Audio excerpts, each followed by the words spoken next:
Peggy 12.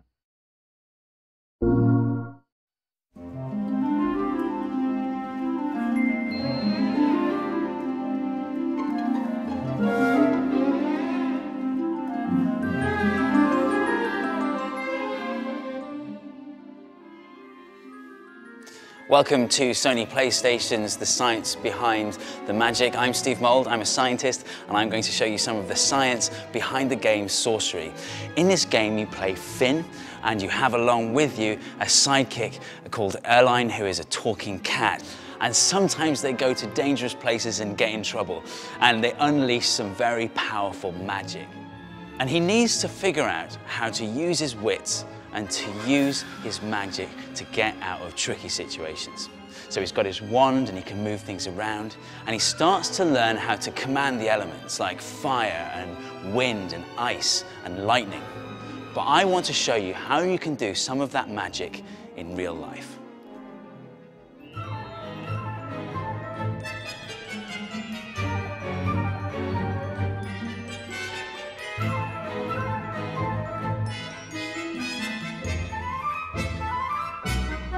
In Sorcery, Finn uses his wand to move things around, and as the player, you're using the Move controller, so it's like you've got your own wand as well. But how might the wand in the game work? It might be that it's using electricity. I've got a wand here that I can use to generate electric charge. So when I press this button here, it creates a positive electric charge in the wand. And I can use it to transfer that charge to other things. So I've got a filament here, and by touching them together, I can transfer a positive electric charge to the filament. And when you've got two objects that both have a positive charge, they'll repel each other. So I should be able to move this filament around using the repulsive electric force between the two. Here we go.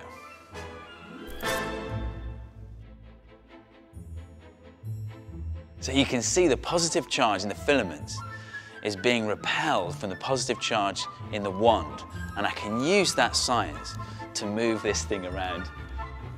And that is my version of a magic wand.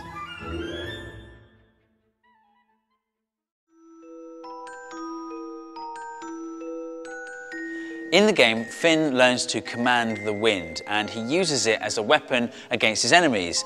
But what if you wanted to fire air at someone in real life? How could you do that? I suppose you could give it a push or something like that. We could try that here, see if we can knock over this scroll. Okay, here we go. Give the air a push. Right. Yeah, it's not really working. But you can do it. You just have to form the air in a certain way so that it doesn't break down as it's traveling. And there is a way to do that. You create a circular vortex, and all you need is a special cannon called a vortex cannon or a smoke ring cannon. I've got one here, and I should be able to knock down this scroll quite easily. Yes! And so that is how I would fire air at someone.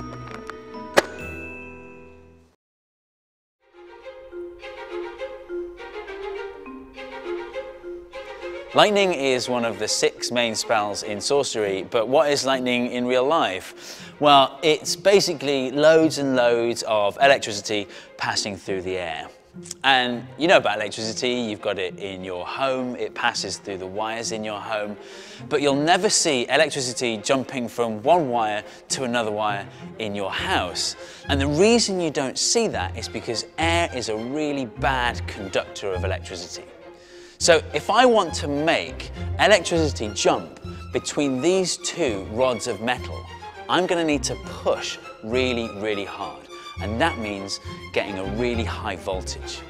So the voltage between these 2 bits of metal is 40 times greater than the voltage in your house. So we should be able to get the electricity to jump from one to the other. Let's see.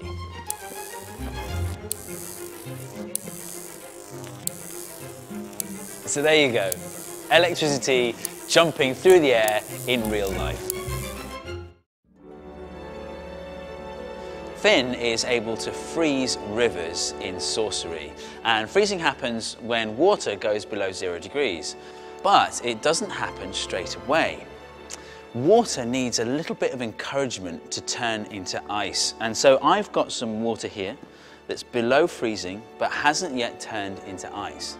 And the encouragement I can give it is to pour it over some ice that already exists, and hopefully the crystals will grow over the ice. Let's see.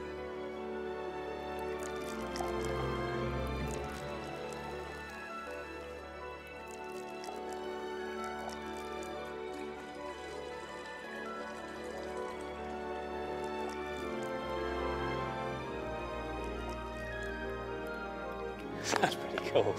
And so that is how you can freeze water that goes below 0 degrees.